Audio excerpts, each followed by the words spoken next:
Shalom, shalom, bien-aimés dans le Seigneur, Nzambalola Azalokumo, Nzambalola Akumba Manaye, Oya Pesingana Yolisusu, samedi à l'élo, le véritable Dieu, tu es le susu qui est levé comme naye, tu es qui est levé bonzambe naye, Oyo Azamalamu, bien-aimés, tous les samedis de 10h à 11h, Tozana Samakolo Nzambe pour na programme na biso oyo tozo lobela actuellement retourne et récupère ton héritage.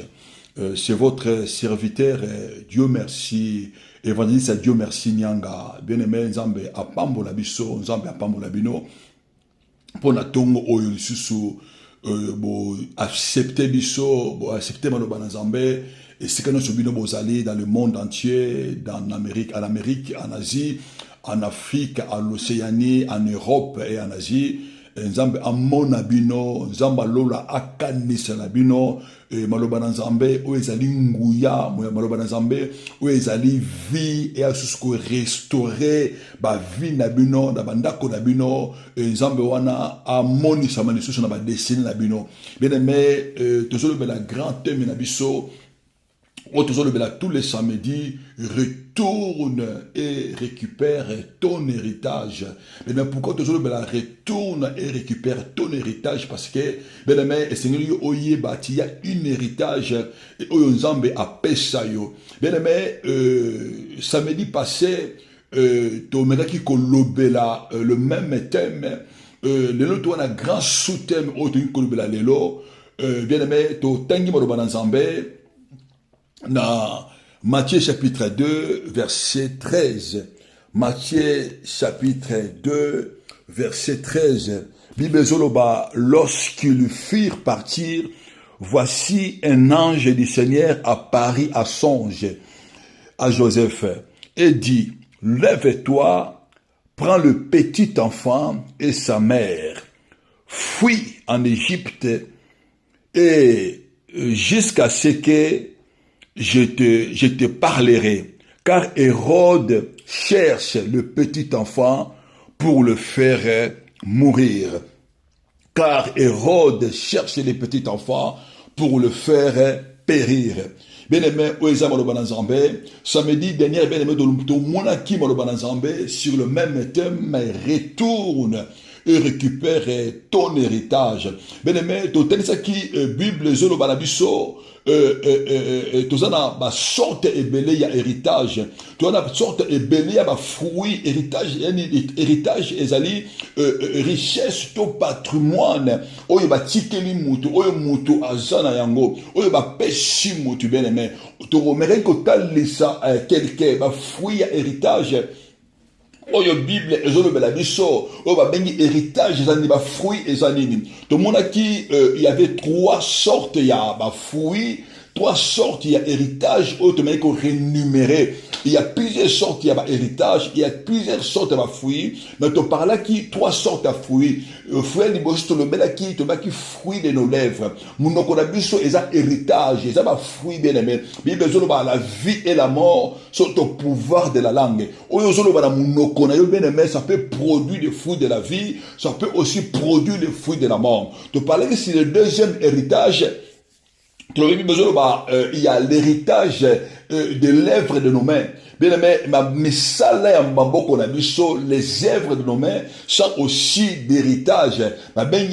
Héritage, il y a ma belé, héritage, il y a ma fruit, parce que mon sala na maboko, ozo sala bien aimé na boko na yo, il y a mozo ko produit matériel, il y a mozo ko produit richesse.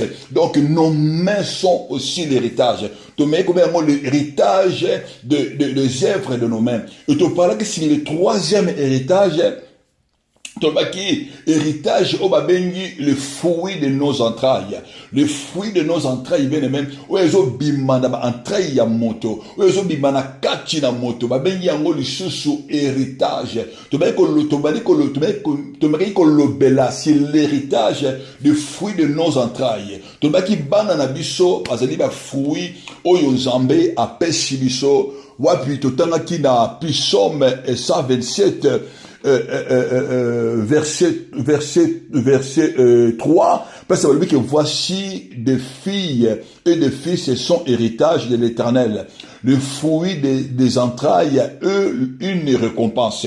Et si kapi bibezo banabiso, bana otozo bota, bazali ba fruit ya héritage na biso, bazali ba fruit ya bantraille na biso, bazali ba récompense bien aimé. To meke ko telisa que non, nos enfants bazali richesse, bazali biloko o ba batu o ba bazali ba fruit on zambe apesi ngana yo, ba fruit on zambe apesi biso, et sengeli biso to ba ko bomba bango na salo boko na zambe, parce que ennemi ce qui alingi a touché vie na yo, ennemi ce qui alingi a touché yo directement a ko passer pa ya bana. Bible zolo ba bana na biso bazali héritage na biso, bezo ba ke non to ko kunda na vierge na biso, bana na biso mutu ba ko enterrer biso beleben. Tozo mona au contraire de l'or, ennemi azoko payer, azoko détruire via ba parents na nzela ya bana, ennemi azo simba bana na biso. C'est pourquoi bien aimé to intitulé moment où il y a prière, tout ça ensemble, nous devons aller récupérer notre héritage. Mais bato mingi bazo vivre le oyo, héritage na bango ezali quelque part. Bato mingi bazo vivre le oyo, na sama belé, bazo bénéficier de na héritage na bango, parce que l'ennemi, son rôle est pour détruire oyo nzambe apé sibiso. Bien mais et si kato yutu kotanga maloba na nzambe, bato teli sabiso il y avait les trois mages. Les trois mages, bien aimé, bah, monaki étoile dans l'Orient. Donc, bah, mon étoile, wana, et bah, qu'on se présenter étoile, il y a royauté. Et quand bah, mon étoile, la royauté, bah, le bien, c'est une token de quoi adorer. Et c'est une token de quoi prosterner étoile, wana. Bible, les mages, bah, yaki ko adorer, ko prosterner devant étoile. Donc, bah, yé, bah, continue à Jérusalem, bah, keyi na Bethlehem, et shika oyo, Hérode azalaki, bah, koti ko mona Hérode, bah, ke ko kutana Hérode, bah, c'est que non, toye ko adorer, bah, ko informer Hérode, bah, c'est que non, toye ko adorer, il y a un roi qui vient de naître. Il y a un roi qui vient de naître, il y a un autre pour adorer. Et quand on va informer Hérode, Hérode a su l'information, mais la Bible a information, Hérode a joué qui? Pour annoncer la naissance à Jésus le roi, la Bible dit, l'Hérode fut troublé, Jérusalem fut troublé. Hérode a qui troublé dans sango ayoka que non, il y a un roi qui vient de naître. Il y a un roi qui vient d'apparaître. Bible dit, et tant ayoki ndengwana a rassemblé principaux, tous les principaux, sacrificateurs, pour avoir information, pour la moine oyo, a outi ko botama na kombo ya Jésus. Bien aimé, dans l'ikana informé mutumoko, que dans monde oyo to botami, na esika oyo to uchi, bien aimé, na mabota oyo to uchi, bien aimé, na ba racine oyo to uchi, bien aimé, na ba pays oyo to botama na yango, na source na biso, il y a ce qu'on appelle l'Hérode. Hérode Azanani. Hérode Azani, c'est un roi des ténèbres. Et si quand on te ouchi bien aimé, il y a des rois des ténèbres. Dans le monde où il y a roi des ténèbres, basali. Dans le monde où il y a sacrificateur des ténèbres, basali. Dans le monde où il y a mange, il y a ténèbres, basali. Mais tu vas comprendre le côté. Bible bien aimé, et Seigneur a biso bien aimé, tous à la prudence. Que nous devons être prudents bien aimé. Et Seigneur, tu ignorer mes salaires ennemité. Seigneur, toujours vivre bien aimé, et c'est une biso bien aimé, tous à la ignorante bien aimé. Il y a les œuvres de l'ennemi, et si quand auto uta, dans le monde auto zanango, Bible dit soyez prudents, car le diable rôde comme un lion rugissant, cherche qui a dévoré. Bien aimé, na ba vie auto uchi nango, na ba bota auto uchi, il y a des rois des ténèbres. Misala na bango ezali bien aimé, ba vanda, ba continuer ko régner na ba place na bango. Ma bota auto uchi, il y a un royaume des ténèbres. Oyo ba installa, bien aimé, ba roi na ba reine na ba passer sa ténèbres. Bien aimé, toza na ba sacrificateur ya ténèbres. Toza pena ba mange ya ténèbres. Ba mange baza banani. Ba manche baza ba mama oyo, baza ba papa oyo, baza la kati ya mabota oyo ba monaka avenir ya bato. Les manches sont dans nos familles. Les manches sont là pour voir notre avenir. Les manches sont là pour voir notre destinée. Les manches sont là pour contrôler. Tant que mon azo botama, voyez que moi na oya azo botama, avenir na yesa ndenge nini. Moi na oya azo botama, moi na oya azo botama, aye pour accomplir nini. Benemeni kana annoncé yo. Dans nos familles, il y a un royaume de ténèbres qui est installé parfois pour garder structure ya botel maléfique. Pour garder structure bien aimé, il y a botel, il y a alliance oye salema. Bon alliance oye salema bien aimé, il y a les hôtel oyo ko nourrir na makila alliance oyo salema bien aimé ennemi n'ingate alliance ya makila ekufa. C'est pour cela a installé ce qu'on appelle les trônes des ennemis.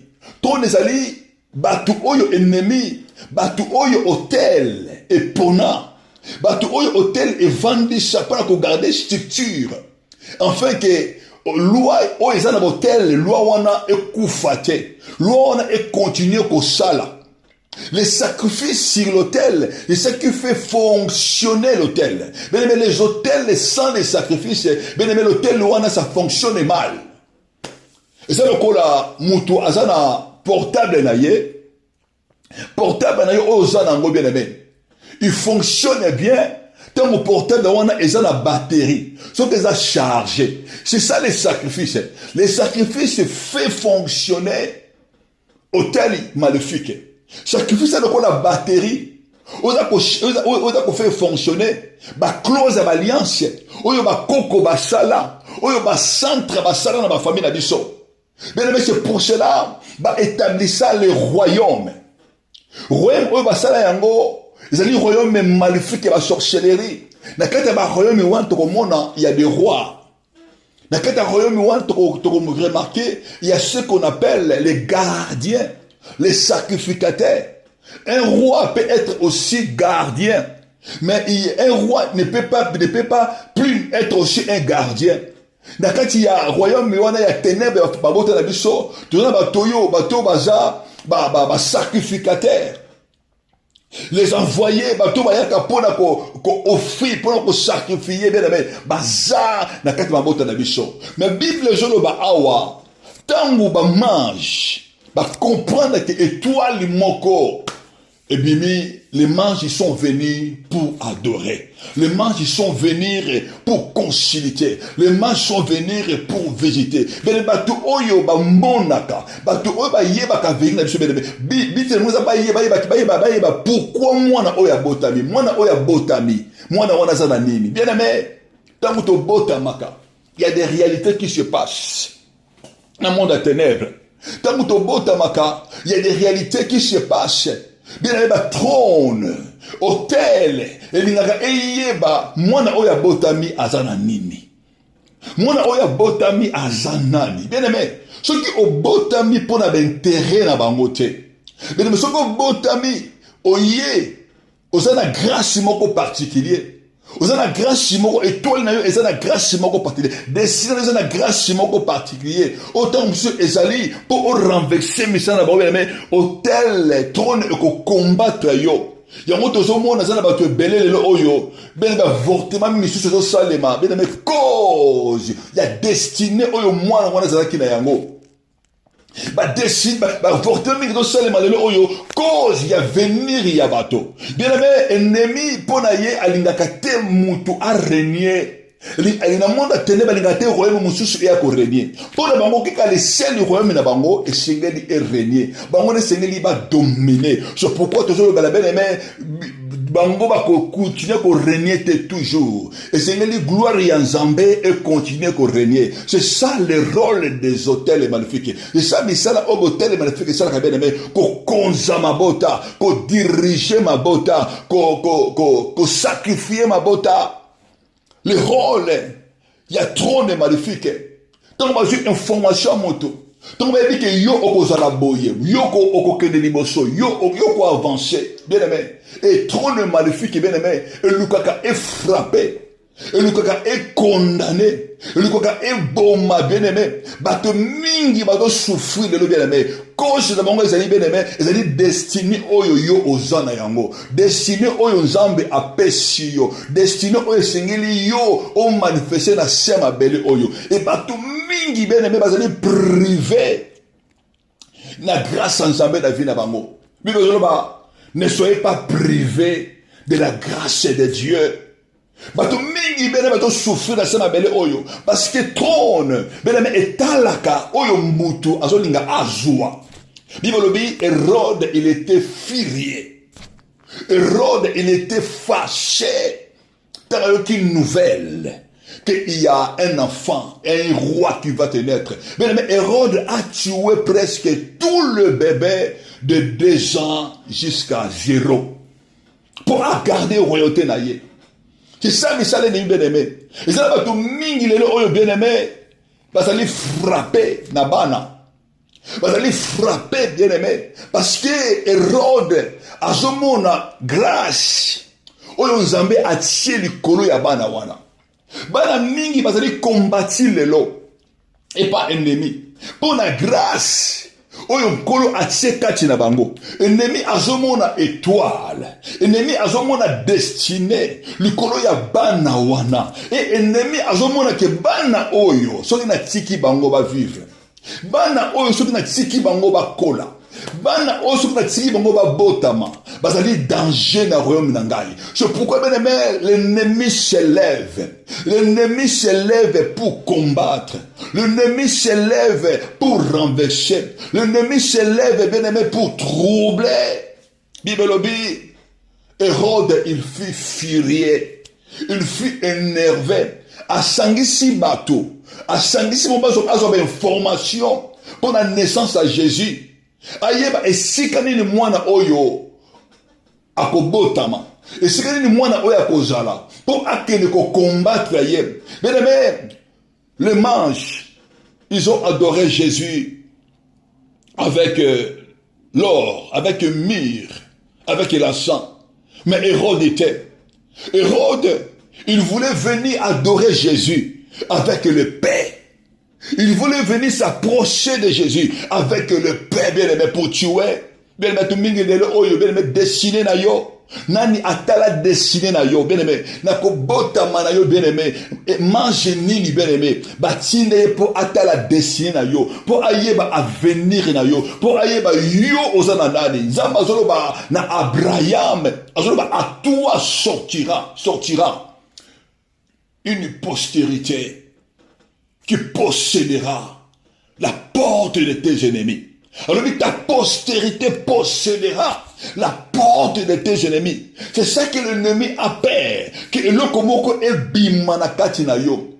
Et tel la misala na ye, et tel la puissance na ye, et tel la force na ye. C'est pourquoi bien aimé l'ennemi a qu'on consulté. L'ennemi a qu'on tala bien aimé. Dans la réalité, tu routes dans mon Afrique bien aimé. Tamo mutazo mwana zo botama, tamo somora mwana oyo ba etala e mutu. Bien le retourne plutôt on a pour tout monde en mingité. Mais na fuko mwana botami, mwana mutu ekiti. Ba etala e mutu. Ça c'est des réalités physiques spirituelles. Mais na poto pe zali bien aimé. C'est pas seulement en Afrique, mais partout dans le monde entier. Partout dans l'Europe. Partout, bien aimé. Tant que moi, na botami, bah, on va visiter, y physique et matière, mais spirituellement, bah, on va visiter, bah, moi, na oya zanani. Mais, n'a qu'on déclarer, bien aimé, oya yo, bah, comme mon bangote. Oya yo, bah, comme simba bangote. Parce que Bible, notre vie est cachée avec Christ à Dieu. Bien aimé, les mages, mais ça, la bango yangwana, bah, y va venir na yo. Oko bimisa nini na kati na yo. Oko bimisa biloko nini na kati na yo. Basi mingi lelo. Papa mingi lelo baza na problème à kobota bien aimé. Problème là où tu parce que l'ennemi il connaît na kati na yo. Bien aimé quelque chose de spécial c'est ngele bima. Na kati na yo esengeli une postérité ebima. Cette postérité ce que bimi et ko écraser les portes de tes ennemis et ko troubler musala Satan bien aimé. C'est ça le combat oyo bato bazo bima nango bazo kuta nango. Le diable ne peut pas permettre na kati na yo oyo nzamba lingi ebima. C'est pour cela que tout le monde va aller frapper na ba stérilité. Tout le monde va aller frapper na ba impuissance lelo oyo. Tout le monde va aller frapper na limitation des enfants. Bana bazo yate. Azo luka bana bazo yate parce que ennemi yebi bana oyo ko bota bien aimé ba pas n'importe quel bana parce que ba la bana o ba ko memasali ba la bana o ba la force ba ko triompher ba ko renverser les œuvres de l'ennemi. C'est pourquoi le diable te combat. Bien aimé, il y avait une femme qui s'appelait Anna. Bible lobby. C'est l'Éternel qui rendait Anna stérile. Le Dieu divin lui-même qui rendait Anna stérile. Mais bien aimé, mais Anne, tu dois comprendre que Anna est stérile. Mais Anna vanda quitter. Bien aimé, tu dois maman oyo bazala kola Anna. Maman oyo bazala folle kola Anna. Malgré la divinité libota balobi yoko bota te. Malgré la divinité libota biki yoko bisabana te. Mais bien aimé, Anna a telemaki. Ake ko lukanzambe. Marden Zambé a arrêté stérile. Mais Anne, il a compris. Il y a une loi. Ce qu'on appelle la parole de Dieu. La Bible dit, la parole de Dieu est puissante. La parole de Dieu a la vie. Zamazoloba, je jure par moi-même. La vérité sort de ma bouche. Et ma parole ne sera jamais révoquée. À comprendre, même si Dieu m'a rendu stérile, même si Dieu divin m'a rendu stérile, mais il y a un vendre boité, et c'est un tribunal céleste, c'est une contre la juridiction céleste, na simba maloba na Zambé, et si quand Zambé a loba, il n'y aura ni femme stérile, il n'y aura ni femme qui avorte dans ma maison, anakenanda kuna Zambé, alobis kolo yomuto loba, il n'y a ni femme stérile, il y a une femme qui avorte dans ta maison. Bible dit, Dieu a lâché, Dieu a écouté. Anna a vu Samuel. Mais il faut déclarer la vie à Motomoko. Quel que soit ta ozo passé, banabazate. Quel que soit ta ozo passé, ma divinité libota ma frappa yo. Si tu as une malédiction, si tu as un problème, quel que soit ta ozo passé, ozo lukabana, il y a la limitation des enfants. Bien aimé, il faut déclarer l'icône yo. Bien aimé, hôtel ozo combattre yo, hôtel wana ekweya. Zambalola a bénir vina yo. Bien aimé, ozo lukana kombo na Yesu. Nani ba manjina libota ba gardien nini bien ba tina la vie na yo ba tina pour ba contrôler destinée na yo ba destinée yo ko sala ndenge nini bien aimé Bible zoloba ba mange ba ke komona Jésus et tant ba kouteni na Jésus bien aimé ils ont adoré Jésus. Ils ont prosterné devant Jésus. Bah, pessier, bah, offrande, au mari qu'on pessa et pas à Jésus. Bien aimé, ils ont retourné. Bien aimé, Hérode a télémi. Hérode a télémi pour frapper. Hérode a télémi pour combattre, bien aimé, à combattre la destinée à Jésus. Hérode, il a tué déjà des enfants, mais il s'est élevé, bien aimé, pour combattre. Bien aimé, n'a combattre la destinée na yo. Nanazo combattre bana oyayo. C'est pourquoi bien aimé, au moins la moto, on va se combattre. On va l'ingiter à bota bien aimé. On va avoir du coup, bien aimé, à quelque monde à médecin, on va tromper nanga et ça boucher.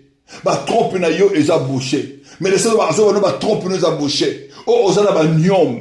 Oh, osana biloko bona di bien aimé. Ben biloko toana c'est l'œuvre de l'ennemi. L'ennemi a l'ingité yo au produire. L'ennemi a l'ingité yo bimi sa naissance. L'ennemi a l'ingité yo bimi sa postérité. Mais na yeko déclarer na comment les bien aimé. Li bumuna yo e ko pesa bana. Li bumuna yo e ko produire. Parce que mutu oya créé yo. Alobana marobana nzambe multipliez-vous. Mutu oya créé yo. Alobana yo soyez féconds. Mais Bien-aimé, dans le nom puissant de Jésus, n'est qu'on déclarer le corps bongo, bien-aimé. Et si quand ennemi a tia maladie, ou a boucha ba trompe, ou a tia ba banyom, et me la makena Yesu, et disparaître na combo na Yesu. C'est pourquoi, bien-aimé, ennemi a combattre des sina batobele. Ennemi a combattre bana oyo biso tobochi. Ayebi mwana oyo bochi. Ennemi a tika yo obota. Mais a combattre mwana wana. A combattre destiné ya mwana wana. Pour éviter mwana oyo bochi, bien-aimé, c'est un puissant. Mwana Oyoboti, c'est quelqu'un qui va servir Dieu. Mwana Oyoboti, c'est quelqu'un qui va aller très loin. C'est pourquoi, bien aimé, ennemi a koboma même ba parents, a koboma maman pour la mwana. Ennemi a koboma yo pour amoni mwana oyo. Ba maman il va kufa lelo na maternité na robota. Parce que ennemi a le côté a boma mwana wana. Ce qui a koki koboma mwana che, a koboma ba parents. Parce qu'il voit la destinée des enfants. Ennemi, poisson ezakaka. Et toi, il y a mwana wana et salate. Mwana wana accomplir œuvre de Dieu. Ennemi akoboma couple. Ennemi akoboma libala. Bien aimé. Cause mingi ya baseliba ya lelo. Parce que ennemi azomona. Que couple oso na tiki bango. Couple oso qui va avancer. Bana na bango bako sala makama malamu.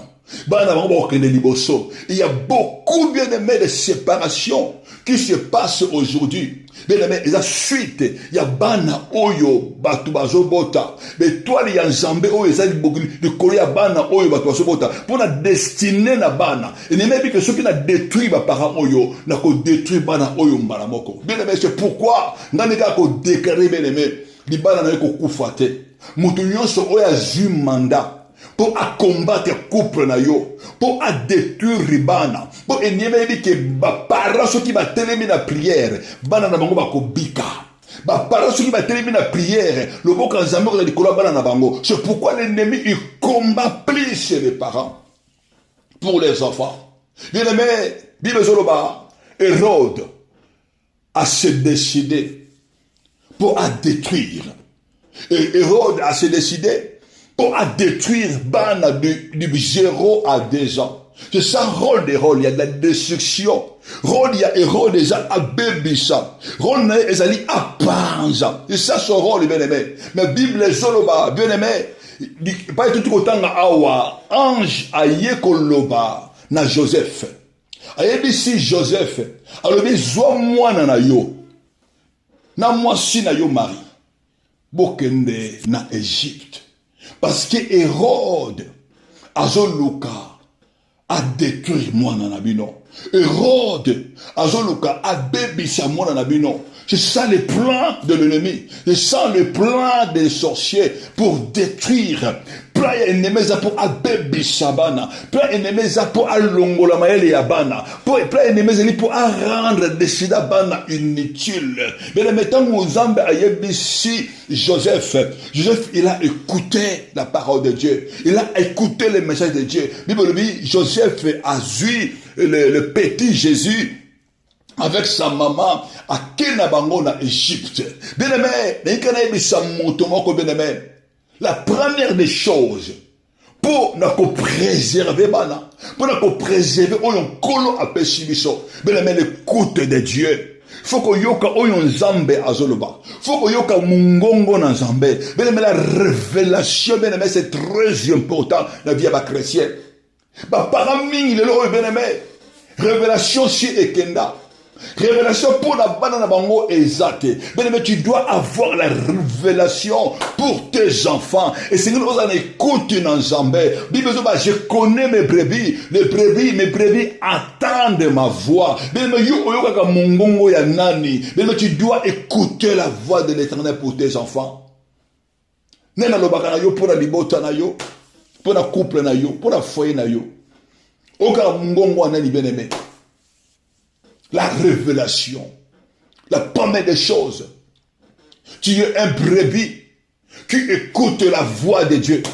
Tu dois être un brebis qui écoute la parole d'Éternel. Bible lobi nzamba yebi si Joseph. Ça veut dire ce qui Joseph ayoka mongongo nzambete. Mais Jésus qui se bat bomaye. Mais la mission de Jésus et s'accomplit à quitter. Mais tu dois être Joseph pour tes enfants. Tu dois être un papa Joseph. Une maman Joséphine pour tes enfants.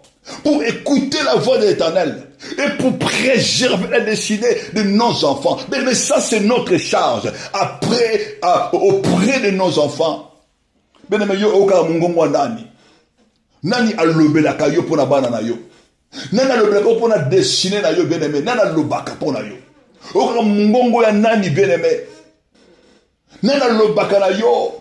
Bien-aimé, Anne, même si banako benga ye stérile, mais il connaissait, il savait. Et c'est que n'ingana bimisabana. Et c'est que n'ingana même bimana libumu oyo. Anna a seda quitté na voie ennemi. Docteur ni na zolo bana yo yo ko bota li susute. Na zolo bana ba nyom na yo ba trompe no e baby. Ah bien aimé ko déclarer bien aimé o joie vie na kombo na Yesu.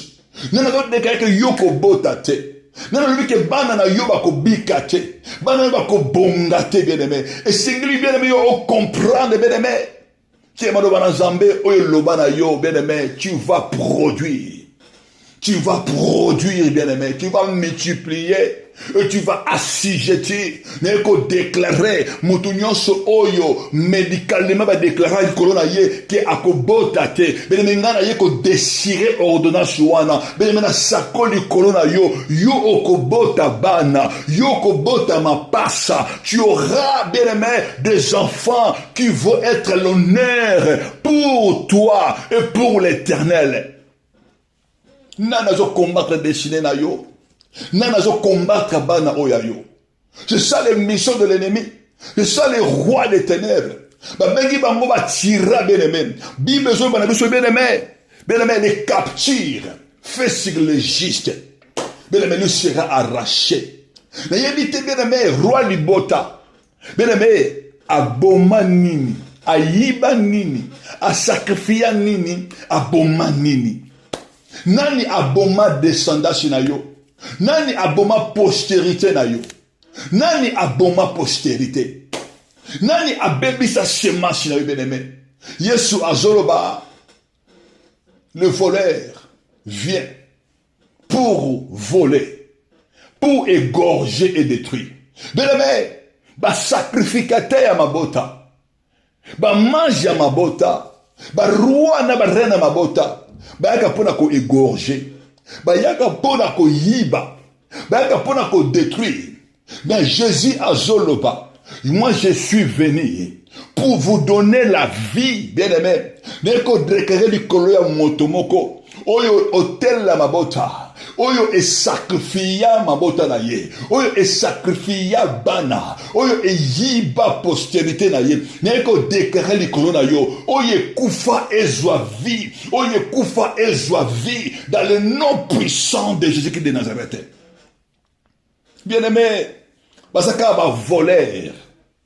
Ba tona libota, basaka ba voleur. Ba tona libota, basaka ba voleur. Sacrificateur mabota, basaka ba voleur. Mais Jésus a dit que moi je suis le vrai bébé, le vrai berger. Je suis venu afin que mes brebis aient la vie. Bien-aimé, yo au vivre, bien-aimé.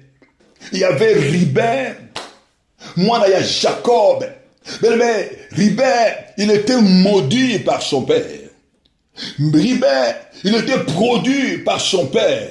Papa n'a dit que Ribin n'aura pas le prééminence. Alors Ribin ma force. Ribin tu es ma force. Mais tu n'auras pas le prééminence. Tu n'auras pas. Papa na yemoko a maudit Ribin.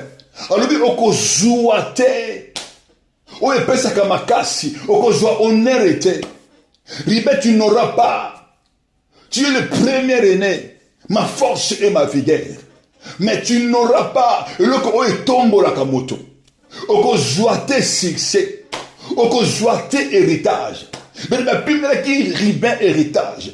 Et pas y a papa na ye. Ribin azo tambola. Héritage est si et kenda. Parce que papa na ye si aloba. Jacob si aloba du colon na ye. Mais bien aimé, Bible zoloba. Un jour Jida. Un jour Ribin. Alors non, non, non, non, non. Ça ce n'est pas ma vie. À tout mona. Moïse. Ribin a moni Moïse. Ayebi si Moïse t'as un problème nangai. Moïse ayebi si Ribin. Alors Ribin, que Ribin vive. Alors que Ribin vive. Que ces gens soient nombreux. Alors que Ribin vive. Mais malgré vie à Ribin. Mais il va tout tambour dans malédiction ya libota na ye. Mais tant que comme mon Moïse, mais va donner na ye échanger. N'est qu'au déclarer du colon na yo bien que soit moi na oya bota. Baza ko combattre ye. Mayele ekenda. Moi na abela kakaka. Moi na akomi désespéré. Moi na banaki classe malamu. Mais moi na akati classe. Moi na makamote mo malamu te. Moi na bane ko marcher bien, abane ko avancer bien, abane ko loba bien. Du coup moi na zo loba les sociétés. Moi na bane ki ko se merger, ko grandir bien. Du coup, yibi mayede ya mwana. Oh, ne ko déclarer.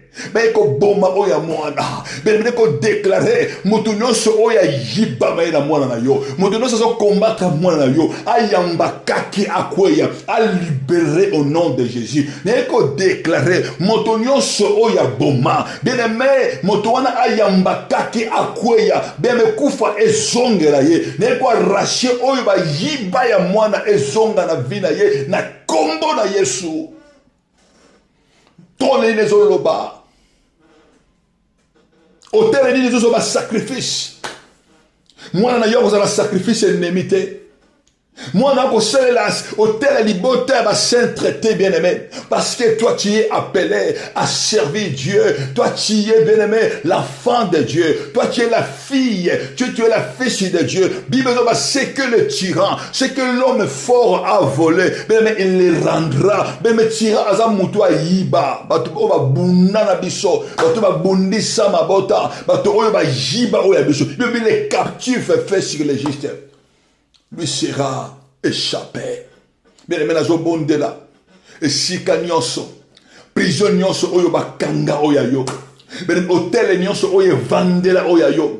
Bien aimé na prière à l'élo bien aimé. Hôtel nyonso oyo ko empêcher moi na avancer. Au moins na aloba. Hôtel nyonso oyo vandeli bien aimé progression ya mwana. Hôtel tout oyo vandeli avancement ya mwana. Hôtel wana oyo ba sacrifier destiné ya mwana. Oyo ba sacrifier maternité na yo. Hôtel oyo ba sacrifier bien aimé vie na yo, postérité na yo. Hôtel wana bien aimé na prière à l'élo. To ko renverser hôtel wana. Prison wana singeli ebukana. Et singeli mayele ya nzam, mayele ya bana ezonga. Prison oyo bakanga destiné ya bana na biso. Et singeli prison wana bien aimé, ezala renverser. Bible dit ba prison leur chaîne, renverser leur lien. Et singeli bana biso ba sel nzambe bien aimé. Nana zo combattre vie na yo. Nana zo combattre destiné yo bien aimé. Bien le lo que no ko bonde la nzambe. Oko bazali bana oyo pesi ngai bazali fruit na ngai bana oyo pesi ngai bazali héritage na ngai babeki bango récompense oyo pesi ngai nzambe nazo déclarer mutu moko taza na droit ya kosimba oyo pesi ngai bene sengeli yo otelema bene comment na mo normalité bien aimé tandis qu'à comprendre bana nzambe to comprendre comment la normalité de la vie auto ça qu'on mener. Comment la normalité vie aux vivre. Bien, nous allons nous se lever bien, dans la prière. Pour qu'on réclame héritage dans le tribunal céleste. Bible dit, approchez-vous avec assurance du trône de la grâce, afin de tenir la miséricorde et de trouver grâce. Mais le Seigneur, que nous trouver grâce pour miséricorde, pour nous secourir ma besoin à biso, besoin à biso de Kenzambe, asal que bana o biso to boti, bana wana ba kola malamu, bana wana ba kola na grandeur, bana wana ba kola na puissance, bana ba kola na autorité, bana ba za la baba grandi, ba za la mituka simiki la terre. Bana na ba za l'esclavité. C'est pourquoi bien aimé ngana to ko bonde la pona bana na biso. Ngana toluka nzambe bien-aimé toke na trône nzambe koloba na nzambe bana oyo pesi ngai nzambe sengeli bana oyo même si mwana lobaka te bien-aimé mwana koloba même si mwana komi désemparé mwana mayele na klase te bien-aimé mwana mayele na klase kozonga même si mwana oyo ezalaki bien baloko marcher bien du coup mais mwana wana bien-aimé situation ekozonga elikaka yo parent na ye oloba yo otelema bible biso ba nzambe ozomana biso ke sauver biso pe ako libérer bana na biso elikaka papa moko sika ezali bien-aimé se concentrer yo tant mususu oyo bana bazo yate ozali limité des enfants bien-aimé toko bonde la nzambe toko prier oya biso ba yiba oya biso ba kunda oya biso ebombama esengi to zonga bien-aimé to ebisa ndako papa oyo ya biso eza ya biso mutu moko te azana droit ya ko toucher oya biso héritage oya ngai esengeli evivre libumo oya ngai esengeli ebimisa bana esengeli bimisa bana oyo nzambe apesi ngai esengeli bakola na puissance bakola na grâce pe na faveur nzambe esengeli baservir nzambe esengeli bazala mituka simikila te esengeli bazala honneur na biso bana bazali sacrifice bana bazali offrande oyo nzambe apesi yo bana bazali héritage oyo nzambe apesi biso bana biso bakoservir nzambe me bakoservir batrona libota te ene c'est pour te sika yo zali alika obana ko se disposer ce ko sana bana na yo bien-aimé chabango pembeni ce qui peut bazate pas de problème alika yo sana disposer et bien que la prière de juste a une grande efficacité bana ko se disposer motema na yo bana ko se disposer motema na yo bible zo bana biso je connais mes brebis et mes brebis entendent ma voix et mes brebis ils m'écoutent bien-aimé alika obana ko se disposer bana ko lever Jésus bana ko ma vie appartient à Jésus. Bana ko déclarer appartenance à Dieu pas en colo. Le bangana za ko appartenir pas à Jésus. Na za ko appartenir et pas à Jésus. Ma vie appartient à Jésus. Mes enfants appartiennent à Jésus. Bene mozo bondo en colo. Digo bana ko bondo en Zambé. Banda ko déclarer le ban en Zambé que moi j'appartiens moi je t'appartiens. Le ban en colo bana oyo ngana boti. Baza ko appartenir na yo. Baza ko appartenir à yo, oui, moi et ma maison, nous servirons l'Éternel. Benemozo de la colo, le ba yesu ngana tombolio, banako tombola yesu, yende azali colo na yo, yende azamo sungi na yo, yende azali ton Seigneur et ton Sauveur. Commencez à élever Jésus, banako élever le nom de Jésus, banako élever le nom de Jésus, benemozo de la colo. Élevez le nom puissant de Jésus. Le baye sungana tombolio pour la vie à banananga. Banako tombola Jésus bien-aimé. Banako tombola Jésus. Banako tombola Jésus. Banako tombola Jésus. Banako zobana oyayo. Banako recommander bango. Namaboko a Yesu. Le baye sungana tombolio pour la banananga. Nana tombolio pour la bana oyo kopesanga. Banako bonde la bien-aimé. Banako bonde la. Ce qui n'a yo obotite. Ce qui est la bana. Zo bonde la, zo simba di bumuna yo, zo déclarer, yesu ngai, na zo bonde le pana yo, na za ko eleve yo, pona bana oyo pesingai, pona bana oyo ko pesangai, bana ko eleve yesu, bana ko tombola yesu, le kola trône familial, bana ko eleve Jésus, le kola botel satanique, ya libota papa na yo, libota mama oyanga, libota papa oyabiso, bana ko eleve Jésus, yesu ngana tomboli yo, le kola ba sacrificateur, ya monde ténèbres, yesu ngana do tombola yo, le kola ba Hérode, elibota papa oyanga, elibota oya mama nanga, Yesu nazo tombola yo, Yesu kumba mana yo, commencez à élever Jésus, élevez le nom de Jésus, elingo tombola Yesu, tombola Jésus, le bangana tomboli yo, le kola roya ténèbres, le kola roda libota papa, le kola roda libota mama, et si kangana botama, élevez le nom de Jésus, oto tombola Yesu, Yesu tomboma, tu es ko tombola yo. Tu es kotombola yo, le kolaba prince de ce monde de ténèbres. Namabota otouta, au nom puissant de Jésus. Levez le nom puissant de Jésus. Yozo tombola Jésus. Yozo tombola Jésus. Levez tombola Yesu. Le kolaba prince de ce monde. Il y a ténèbres. Le kolaba il y a loi. Il y a libota ya papa oyanga. Le kolaba libota ya papa oyayo. Le kolaba loi libota maman oyabiso. Banako tombola Jésus. Le ba Yesu ngana tombolio. Le kolaba loi. Il y a trône. Le kolaba loi. Il y a hôtel yanda kwa papa bana kotombola Jésus likolo ba loi établie qui régit la famille bene mozo monde na yede bene loi nini o loba que yoko bota te loi nini o libota o sacrifier ma bota na yo loi nini na libota bene et sacrifier Kobota na yo, et sacrifia postérité na yo, indioni ni bien wana, et sacrifia ben neme ba descendance na yo, o lo ba ke yo ko sika ko zo banate, loani ni wana, o ye balisa yo na butu, o ye balisa yo na monde spirituel, lo ba ke yo physiquement, yo ko balate, o ko zo banate, loani ni wana, ben mo zo bonde na kolo, ben go bonde na mo konjin, ben neme bonde la, au nom puissant de Jésus, lo ba Yesu, na ba ni ko lever yo kaka, ni ko lo ba loi oyo libota na ngai oyo limitanga bana loi oyo limitanga bana oyo lobanga na kobota kaka mwana moko na kobota kaka bana mibale na ko avancer te bene na kobonela nzambe bana ko élever Jésus lika yo tombola Jésus Bible zoloba lorsque vous élèverez le fils de l'homme alors vous connaîtrez ce qu'il est. Je viens t'annoncer Jésus-Christ le puissant, le véritable Dieu. Bible zoloba, un fils nous a été donné, un enfant nous est né, la domination reposera sur son épaule, on l'appellera l'admirable, conseiller, Père éternel, banaka ko lever Yesu, banaka ko lever Jésus, ba bengé le Dieu tout puissant, banaka ko lever Yesu, le bangane lever yo, le kolo ya loi, oyo hotel ya ndaku ya papa, le ba pona vinanga, le ba pona vinanga, le ba pona kobota nanga, le ba pona bana nanga, loani ni wana, ya hotel ennemi, oyo sacrifier bana na yo, oyo sacrifier mayele, oyo zo combattre, ben mo zo bonde na kolo, na kombo na Yesu, ozaka ko lever Yesu, le ba Yesu ngana tombolio, ben mo zo ko lever Jésus, et ga to tombola Yesu, tango zo tombola Yesu, Yesu azo tombwama, na trône ya gloire, azo tombwama.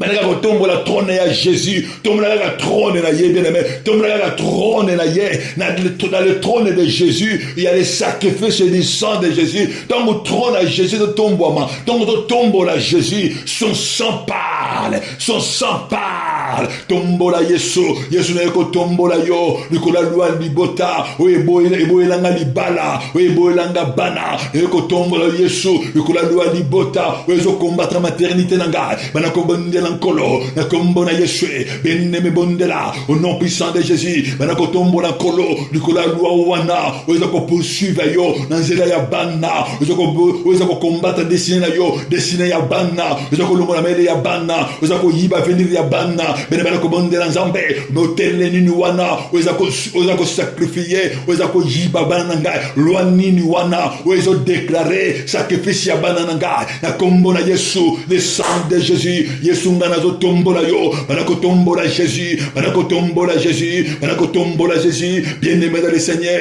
elika osenga mawa nzambe, lobakolo yokelanga mawa, nena si atona grâce na yo, na do senga mawa, lobana nzambe, tengana botama, na libote ya masumo, libote ya péché, libote ya sorcier, lobana nzambe bien-aimé, tadi sans nzambe, zala reconnaissant, Bible zoloba, si le bien zoloba et pas la nzambe, j'ai péché contre toi. Voici, je suis né dans le péché. Ma mère m'a conçu dans le péché. Le ban en Zambé. Si vous confessez vos péchés, je suis juste et fidèle pour vous pardonner. Bien aimé, maintenant que le ban en Zambé, il y a une kolo, mawana yu kita.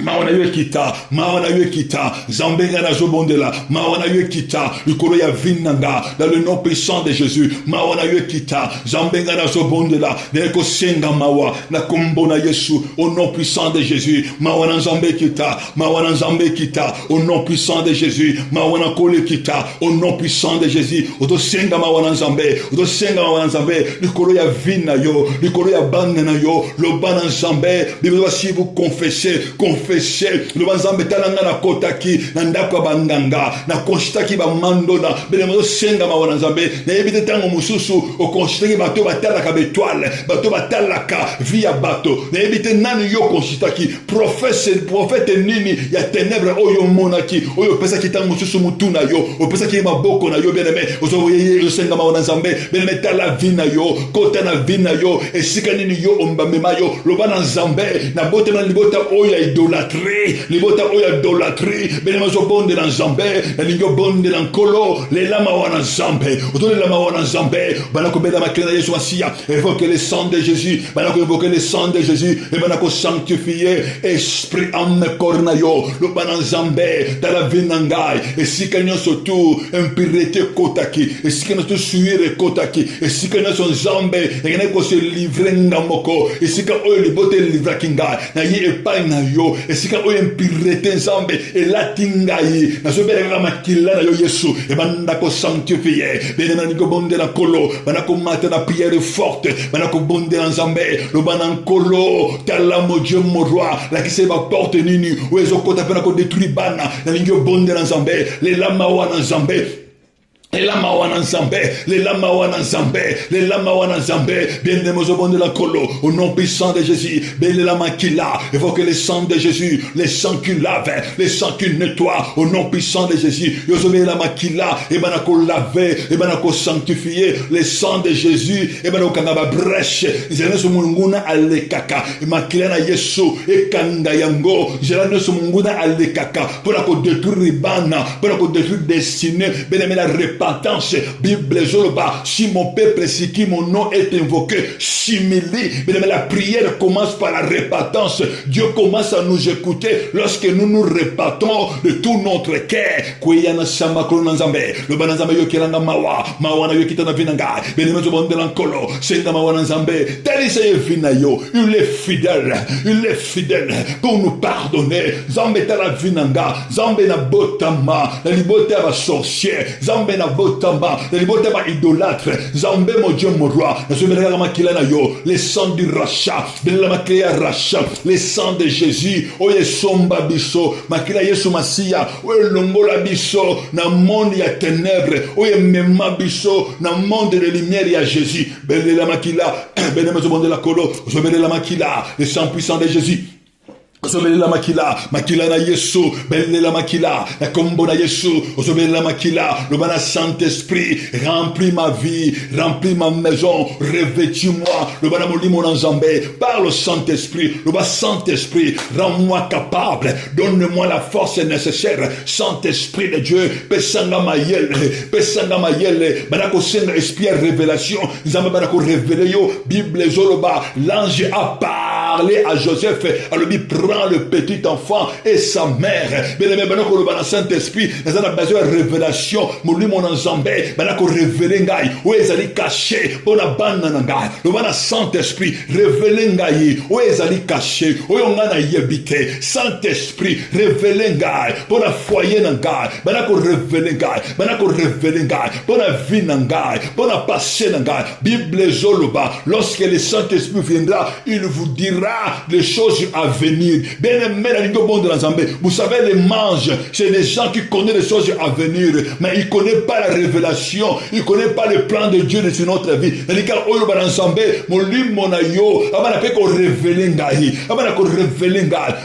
C'est caché, c'est une révélation.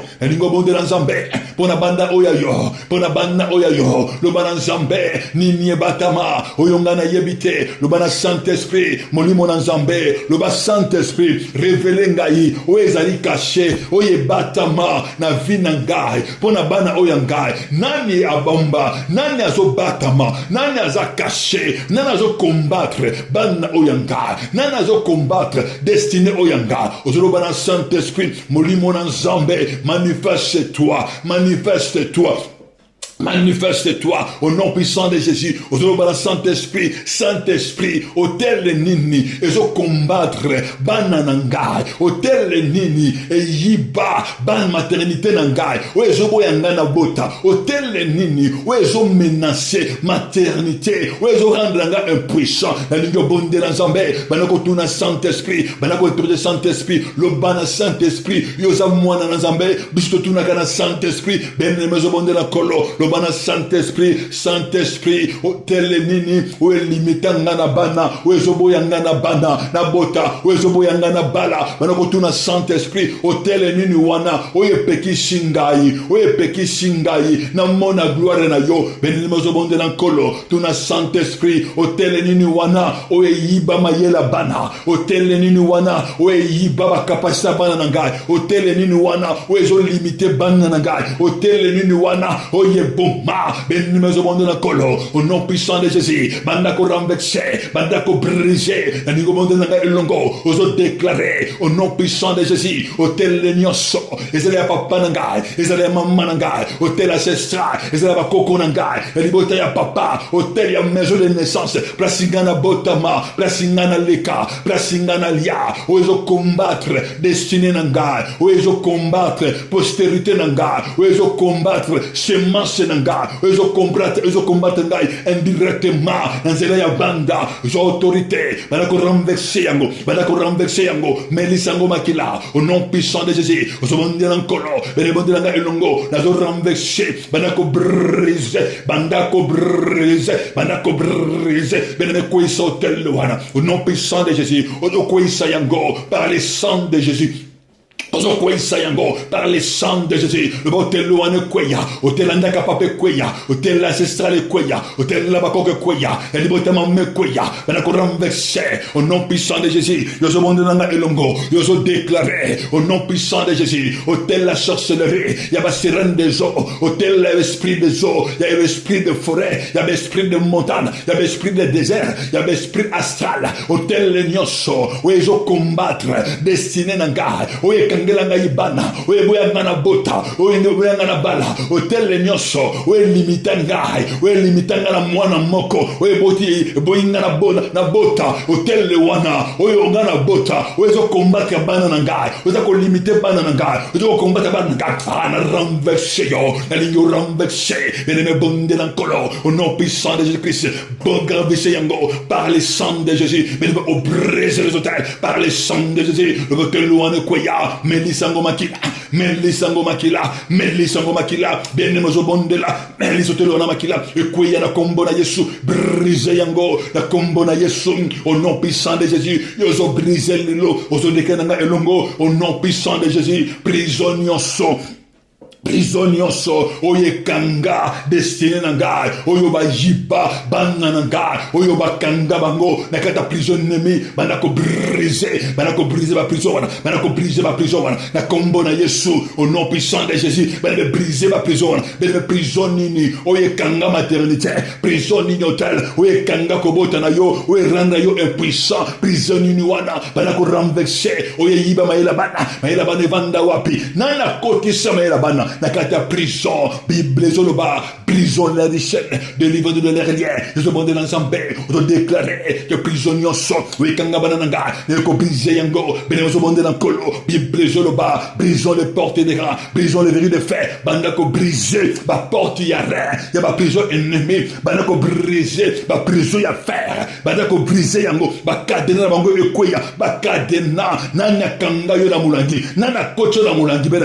oui, ça ko limiter yo, au nom puissant de Jésus, bénémoine ce monde l'encolo, na kombo na Yesu, au nom puissant de Jésus, nana bale on a buto, nana bale on a buto, bandako briser, bandako kabwana na ilongo, bandako loba, moto nyoso, oyo tel la papa, e bali sangaye, bandako briser di bala wana, bénémoine tango zo bonde la, ba mari de nuit bazo tikayo, ba femme spirituelle bazo tikayo, tango zo bonde la, ba mari spirituel, bazo tika vina yo, bandako kabwana, ozo loba, que moi j'appartiens à Jésus, moi j'appartiens à Jésus, nana bala yo na butu, benemetan na zo bonde la, na zo mona ndeko moka mo bali, mama na yo abala yo, chaque butu, yo mona ka ba vision que ozo sangana na mwasi mena ko yebisa yo il y a ta mère qui t'a marié spirituellement mena zo déclarer que li bala wana ekufa mena dans nos balités au bala mais tu fais beaucoup de divorces je me parle pour quelqu'un diamo zo bana prévia ma tebele mena yo au bala mais li bala simba kate donc on se divorce mena butuna yo mona kaga o sangana kana mwasi mena je vois quelqu'un dans le village Je vois une vieille homme. Oya balayo. Bien-aimé, nous avons déclaré maintenant. N'est qu'au désiré, bien-aimé. N'est qu'au koué ça. Attestation mariage wana. Et katana lelo. À partir de lelo. Au commande et suscité. À partir de lelo. Nous avons déclaré que le sang de Jésus est couvrio. Les balawane koufi. Ils ont monté la prière. Bana commande dans Zambé. Bana commande dans Kolo. Ma bala bouté zo kweya. Ma bala mouté zo kweya. Nous avons monté la prison zo kweya. Prison moutou moko zo kweya. Prison moutou moko zo kweya. Bien-aimé, nous avons mona. Bien-aimé, bana bazo bima. Nous avons mona. La grâce de Dieu. Nous avons mona mouya dans Zambé. Comment s'agir. Ba chaîne zo kweya. La lingue wana commande dans Zambé. Simba ka libumuna yo. Simba libumuna yo. Banda ko déclarer. Oh non, ce kota awa. Na kombo ya semence. Na kombo ya maladie. Na kombo ya limitation ya bana. Oh non, ce kota na nzoto na ngai. Na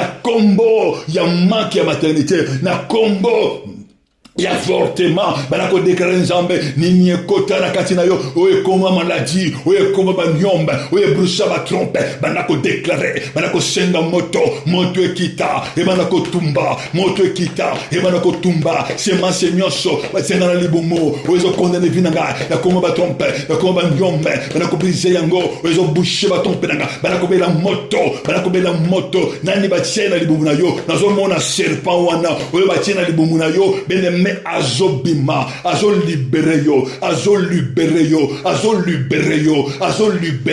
nazo mona serpent wana, azo yamba moto, azo libéré yo, toi les serpents, reçois l'épée et libère ces dames, il appartient à Jésus, libère ces dames, bien-aimé bon de la Zambé, azo libéré yo, bien-aimé okotato la grandeur en Zambé, yokotato la grandeur en Zambé, tu auras les enfants, ozo bon de la Zambé, pour la moine oya yo ozoma esika nyonso tu ennemi asema sema se nyonso o ennemi atia likola bana na ngai ozo ko connecter ye na monde ya ténèbres longola sema suwana bimisa sema suwana o ekoto na tota bana ozo ko tufe mwana o mema wana na ténèbres ozo briser sema suwana bene mezo bondela nkolo nani asema na vie ya mwana sema zo ko trouver mwana zo pese ba kanisa ba be za ko empêcher quoi ça c'est-à-dire stendele yango moto e yamba moto na kolo na kombo na Yesu yambise yango moto sema so wene zo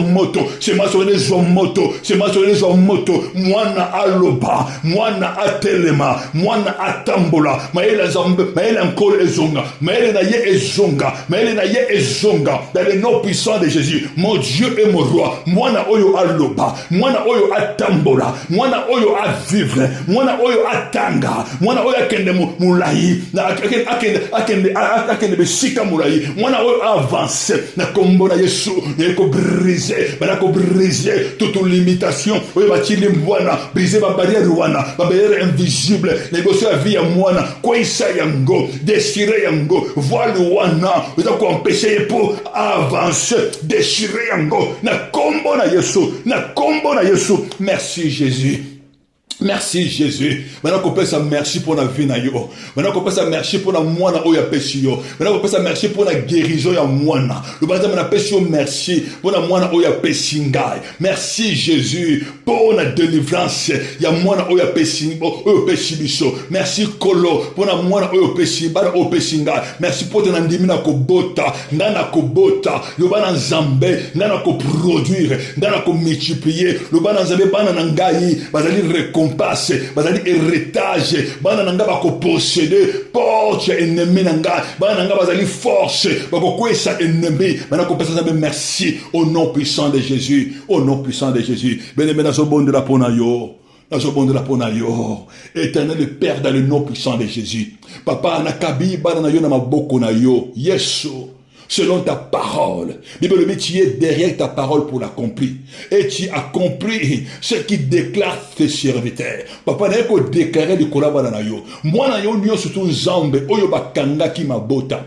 Oyo ennemi aprisonnaki. Je viens déclarer zambe bana yo ba bota na kombo na Yesu. Et si kanyo ce ennemi atiaki maladie na lomboli yango na combo na Yesu Christo. Bien-aimé, Père, n'est que déclarer, papa, que la multiplicité, que la fécondité, et la partage à bana yo. Papa, na telemeli, papa, moi na bana yo, et si que nous surtout, ennemi que combattre, que l'on la maillele na bana, et si que nous ennemi que combattre bana, croissance ya bana, mon Dieu et mon roi, papa, na renversé ma chaîne one, na poisi ma chaîne, eux ont même de croissance ya bana, na zo déclaré Yesu Masia, na dénié ma langue ya bana, papa, maillele na bango et zonga, et si que nous ennemi a bomba qui mène na bango, na longole mon prison ennemi, na zonga si bango na combo na Yesu, bana oyo ba kola na grandeur, ba kola na puissance, na grâce pe na faveur na yo, ba za la joie ba boti na bango. Merci Saint-Esprit pour ta puissance, merci pour ta main qui n'est pas trop courte pour toucher, merci parce que tu as touché ces enfants,